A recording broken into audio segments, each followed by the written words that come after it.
திருவள்ளுவரின் வழியில் வாழ்ந்து வாழ்வின் உன்னத நிலையினை அடைய திருக்குறளோடு நாம் என்னும் இந்த நிகழ்விலே இணைந்திருக்கின்ற உங்கள் அனைவருக்கும் முதற்கண் வணக்கம். குறள் எண் 653, அதிகாரம் வினை தூய்மை. 19ஆம் நூற்றாண்டில் வாழ்ந்த நீதிபதி வேதநாயகம் பிள்ளை அவர்கள் ஒழுக்கமும் நேர்மையும் நிறைந்தவர். தமிழில் பிரதாப முதலியார் சரித்திரம் என்ற புதினத்தை முதலாக எழுதி வெளியிட்டு தமிழ் இலக்கிய வரலாற்றில் இடம்பெற்றவர். அவர் சீர்காழியில் மாவட்ட நீதிபதியாக பணியாற்றிய போது ஒரு வழக்கு நெடுநாட்களாக இழுத்து கொண்டே போனது.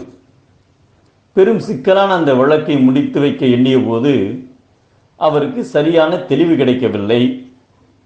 நன்கு சிந்தித்தே தீர்க்க வேண்டிய பிரச்சனை என்பதால் அவ்வழக்கை தள்ளி போட்டார். ஒரு நாள் இரவு வழக்கு தொடுத்தவர் நீதிபதியின் வீட்டிற்கு வந்தார். வீட்டிற்கு யார் வந்தாலும் வரவேற்று உபசரிப்பது தமிழர் பண்பாடு என்ற வகையில் வாதியை நீதிபதி உபசரித்தார். அதன் பிறகு வாதி 100 ரூபாயை எடுத்து நீதிபதியிடம் நீட்டி இந்த வழக்கை எப்படியாவது தனக்கு சாதகமாக முடித்துவிட வேண்டும் என்று பேசினார். நேர்மை நிறைந்த நீதிபதிக்கு இப்படி ஒரு சோதனை நடந்துவிட்டது. ஆனால் நீதிபதி கோபப்படவில்லை.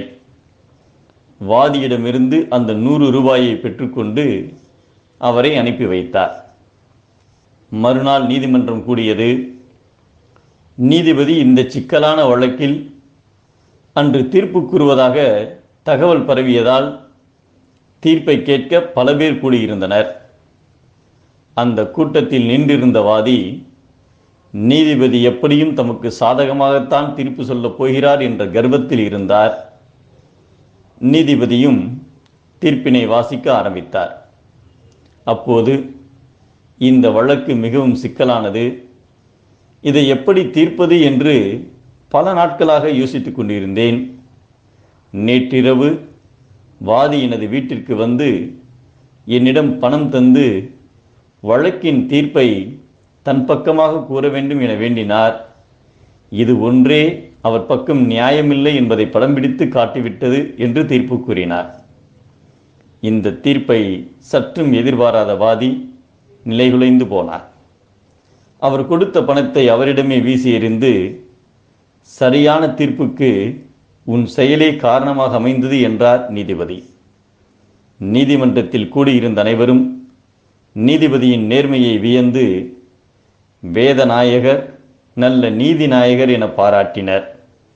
மேன்மையுற வேண்டும் என்று விரும்புவோர் தம்முடைய மதிப்பை கெடுப்பதற்கு காரணமான செயலை தவிர்க்க வேண்டும் என்பதை ஓதல் வேண்டும். ஒளி மாழ்கும் செய்வினை ஆதும் என்னுமவர் என்கிறார் நம் தெய்வப்புலவர் திருவள்ளுவர். தீயவற்றை அண்டினால் இகல், தீயவற்றிற்கு அஞ்சினால் புகழ்.